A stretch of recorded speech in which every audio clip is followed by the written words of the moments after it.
Right, hey guys, how are we doing? Back another video from Geekdom 101, and today we are checking out every baby forms explained. I'm not a huge fan of GT, you guys are aware, but GT has some interesting character designs, some interesting forms, some interesting things going on regardless.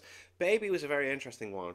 Started off as like just like a little cell thing, and then evolved through like going into Vegeta's body, and then you had the Uzaru form, and all that. Like, Baby had a lot of interesting forms going on, but what was actually happening? I'm hoping that I'm hoping that Geekdom can explain it for me.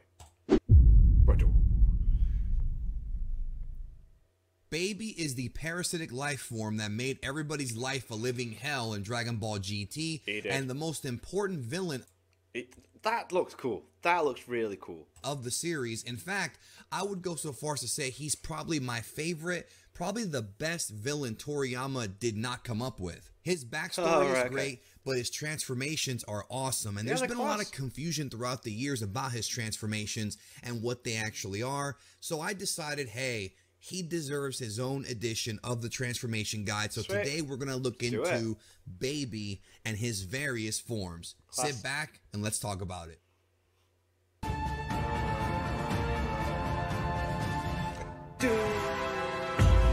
Transformation guide.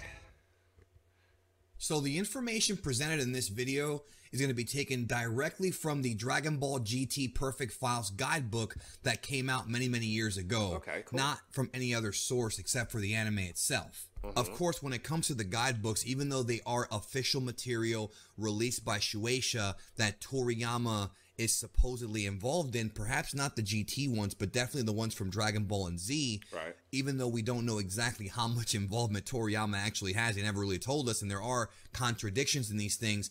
You have to take it with a grain of salt. Yeah, because he was only really involved with the character designs, weren't they? Like, he didn't have much to do with the story, which is why I'm looking forward to Daima. But when it comes to the GT Perfect Files, I have found that they seem to synchronize pretty well with the anime. Some of the other guidebooks have weird inconsistencies and weird stuff like timeline problems and things like that. But the GT Perfect Files, when it comes to Baby's forms, explaining what they are based on what we see in the anime, all fit together really well. So to me, it's the best source of information besides actually watching the anime. They both go hand in hand, and that's a good thing. So Baby is what's known as a Sufurujin, or a Sufurian. In the English dub, for some reason, I don't really know why, it's a carryover from the old Ocean dub that would screw around with the scripts, and GT's script was absolutely horrible. If you've seen GT dubbed, turn on the subtitles and watch it dubbed, and you'll see how many differences there are. It's just apparently the sub's the way to go. I do need to rewatch GT with the subtitles. I admit I do need to watch that, but my memory of GT is that it was awful, just absurdly bad. But for some reason they call them Tuffles, and yeah, that's what I remember them as. Tuffles. Yeah, I've never been a fan of that word at all. So for this video, I'm going to call them Sufurians or Sufurujin, whatever you want to call them. You know what I'm talking about. All right, cool. It's a completely different name as well. That's Baby's race, and Baby's whole backstory about wanting revenge against the Saiyans to me is pretty damn cool. Yeah, but we're not really going to get into that here on this video so much, but we have to discuss his origin as it relates to his transformations, because this is the transformation guide, so we're going to focus on that primarily. Man, I just realized I really sound like a teacher, don't I?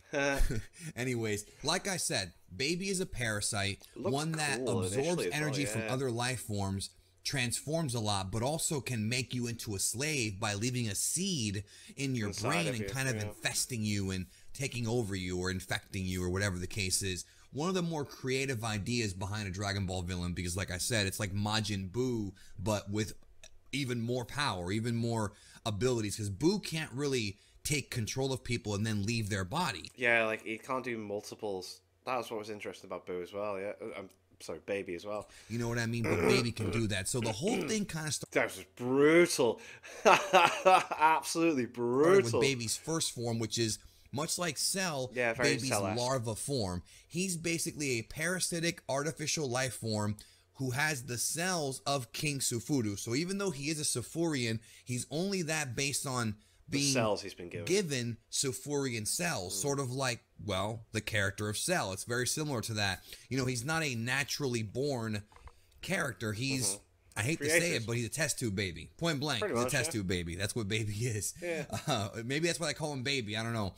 But anyways, after the destruction of Planet Plant, he evolved into his larva form and drifted through space until he was found by Dr. Miyu. But there's a twist. As we found out in Dragon Ball GT, we find out that Baby actually created Dr. Miyu, not the other way around. So they kind of twisted the whole Dr. Gero or Yeah, the other way around, which was quite cool. Gero and the Dub and Cell thing in reverse, which I always thought was a really cool idea. But anyways, together they kind of grew in power using the machine mutants and whatnot.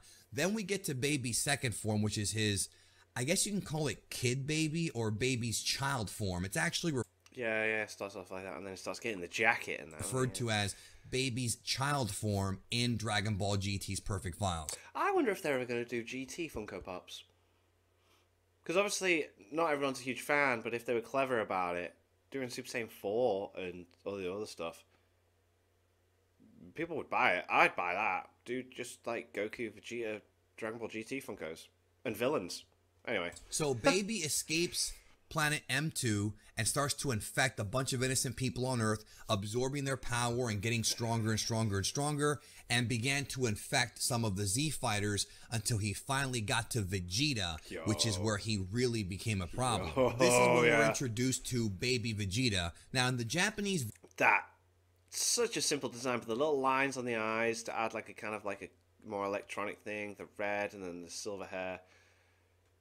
So cool. version, they refer to this form as Vegeta Baby or Vegeta Baby. If you watch some of my old videos, I actually refer to Baby as Bebby because I went with the Japanese pronunciation. Right, but okay. it's really the same thing because Baby and Bebby are the same word. So it's Right. whatever you want to call it. Either way, this form, Vegeta Baby, Baby Vegeta, really became the primary That's cool. antagonist of the Baby arc. We saw him in this form more than any other form. So what we have here is we have the power of this artificial Sephorian, parasite combined with Vegeta's awesome power. Remember, Vegeta still was able to do Super Saiyan 2 at a very high level in GT. He was still probably the second strongest character of the good guys. You can probably make an argument that Oob surpassed him, but that's for a different video.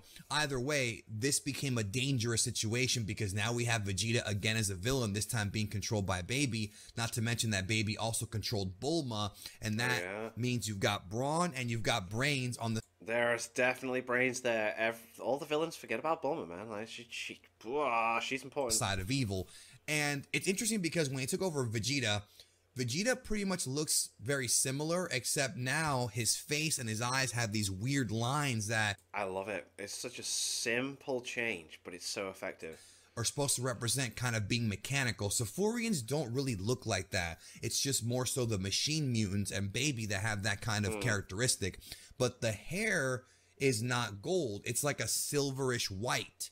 And that's interesting because it's kind of like an early version of Super Saiyan White. This is kind of what it would look like, right? And if you look at his eyes, they look like General Rildo. So again, that goes with that whole mechanical thing. Yeah. Then we get to what's referred to as Super Baby, and things get a little bit confusing here because there's actually two different This is like the mid transformation, isn't it? Yeah. versions of Super Baby. Super Baby Form 1 and Super Baby Form 2. And for a very long time, it was confusing because I wasn't sure where the origins of this came from, but no, it's right here in the GT Perfect Files. Sweet. By the way, on a side note, one thing I love about this version of Baby is the Revenge Death Ball. One of the coolest moves in GT. It's almost like an evil Genki Dama. I might do a separate evil video spirit bomb, just yeah, on the yeah, yeah. Revenge Death Ball because I always love that move. But anyways, strongest form number 1, or that's what they call it in the GT Perfect File, Super Baby 1.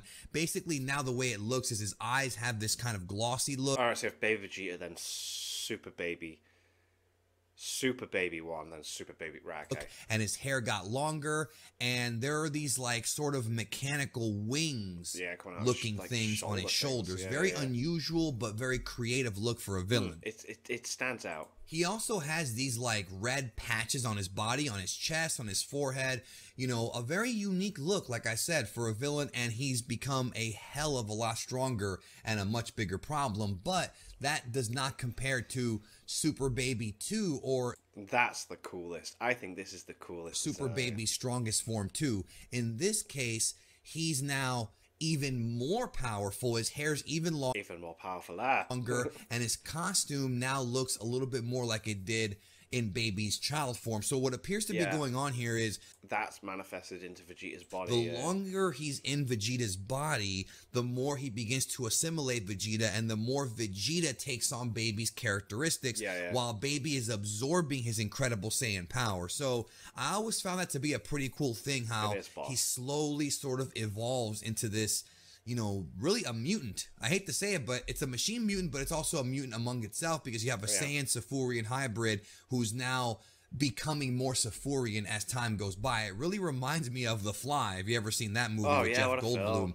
How he's slowly mutating worse and worse and worse. Go see that movie if you haven't seen it. Great film. Great film. It's really, really good. Inspired a lot of modern stuff. And pretty damn heart-wrenching, but very powerful film. But anyways, I digress. This version of Baby is so strong, he's able to handle Super Saiyan 3 Goku. This is a powerful, powerful character. I believe the video games give these forms different names. Like, I think I remember Dokkan Battle calls it Tuffle Power Evolve Super Baby. And one of the other card games calls it like Super Baby Parasitic Menace. Either way, it's all the same. Super Baby Parasitic Menace, jeez. Thing. So to keep it simple, let's just call it Super Baby 1, Super Baby 2. But don't get it twisted.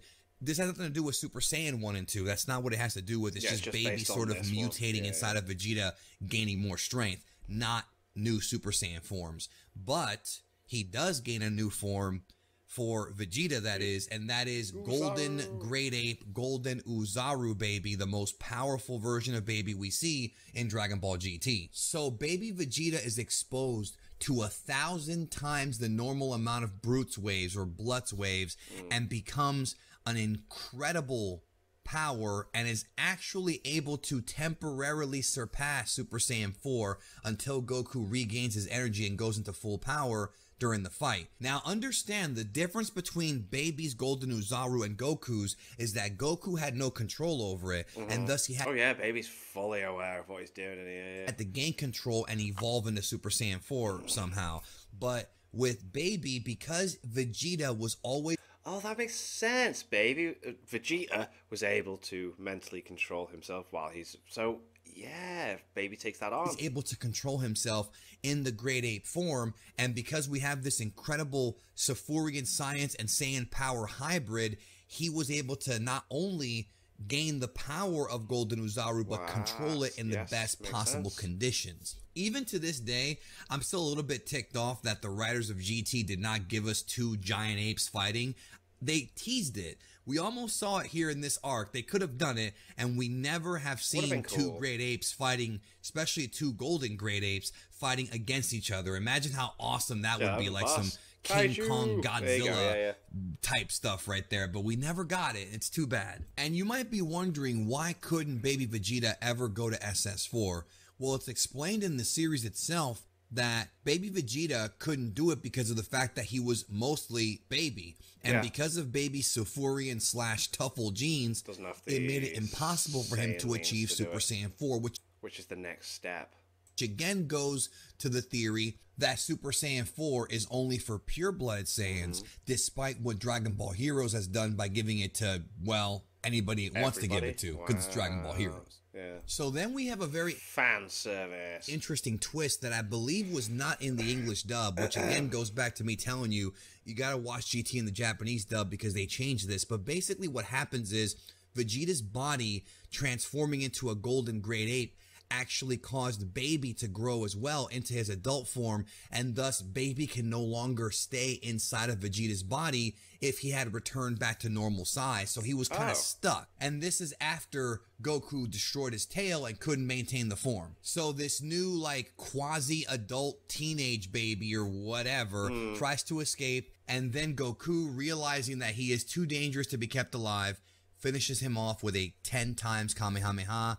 Goodbye, Baby. We hardly knew you. Bye, baby, bye-bye. I do want to say, though, that in the GT Perfect files, it was stated that Golden Great Ape Baby Vegeta is superior to Super Saiyan 4 Goku at first, until Goku gets the energy back. So that does kind of make you wonder, was Vegeta's body getting stronger in the fight, or was it because of Baby and Vegeta being fused together that gave him so much power? We may never get an answer, but to me that's always been very interesting. And much like Super Saiyan 4, Baby is another character that was designed by Katsuyoshi Nakatsuru. And Oh, okay. that will do it for this transformation guide. Thank you so much for watching. I hope you enjoyed it, and I'll catch you in the next one. Fair. Cool. That was really interesting. Look, I like that. That was boss. Cool. If you guys have got any other Geekdom videos that you want me to check out that I haven't already, let me know. I'm intrigued. But yeah, thank you to my patrons. If you want to have your name at the end of every video upload, links in the description to the Patreon page. $1 1 for Sports Channel. That's greatly appreciated. Thank you guys very much for that. And thank you all for watching. What do you guys think of that? What do you guys think of this? Click like, subscribe if you haven't already. Leave comments down below. Let me know I should watch to go some future videos. See you guys next time.